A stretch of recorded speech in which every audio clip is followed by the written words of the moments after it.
February 14th, Valentine's Day. Dawn bitterly cold in Chicago.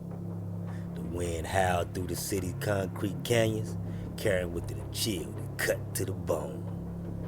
The streets were slick with ice, the remnants of a recent snowstorm crusted over the dirt and grime, and y'all know how that get. Despite the frigid weather, the city was already bustling with activities.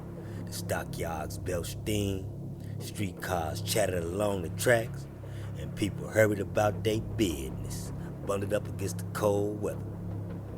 In the warehouse at 2122 North Clark Street, the morning began like any other. The building was unassuming, a nondescript brick structure that blended in with the other industrial buildings in the hood. Inside, a group of members of the George Bugs Moran North Side gang.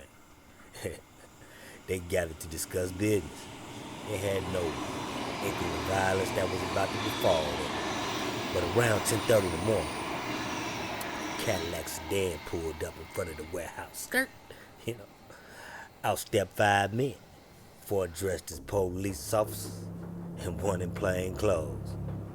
They strolled with purpose towards the warehouse, and their breath visible through the frosty air. The men inside, seeing what they thought was police officers, began to relax. They had nothing to hide, or at least so they believed. The fake officers entered the building. With a show of authority, ordered the men to line up on the wall, you dig? The gang members compiled, grumbling but not suspecting anything amiss. The man in plain clothes stood back, watched while the others moved with practicing efficiency. In an instant, the rules was revealed. Tommy guns up, shotguns up,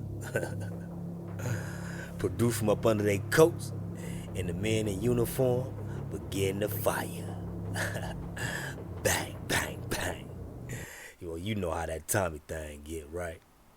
The roar of gunfire echoed through the warehouse, a deafening sound that seemed to go on forever. Bullets tore through the flesh and bone, spraying blood and gore all across the brick walls. The gang members crumpled to the ground, their bodies riddled in bullets. The air was thick with acrid smell of gunpowder mingling with the metallic tang of blood. You know what I'm talking about? And when the shooting finally stopped, the warehouse was eerily silent, except for the gurgling of dying men on the ground.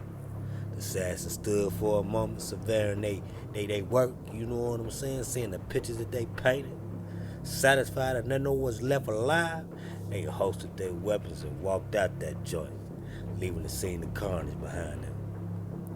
As they exited, they took certain precautions, you know what I'm saying, so they can fool passers, you know what I'm saying, who might have saw them leave. The massacre was discovered shortly after, when a delivery man stumbled upon the grisly scene. He ran out into the street shouting for help.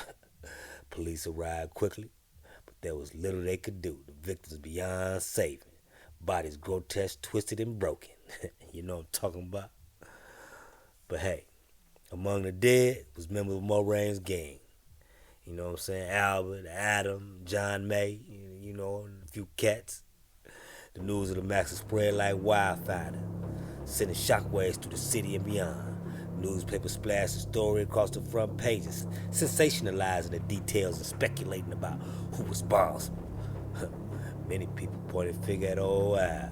You know, old Al Capone, Moran's bitter rival and the most powerful gang in the shop. Capone, however, was conveniently in Florida at the time and he denied any involvement. St Valentine's Day massacre marked a turning point in the bloody gang wars that plagued Chicago during that era.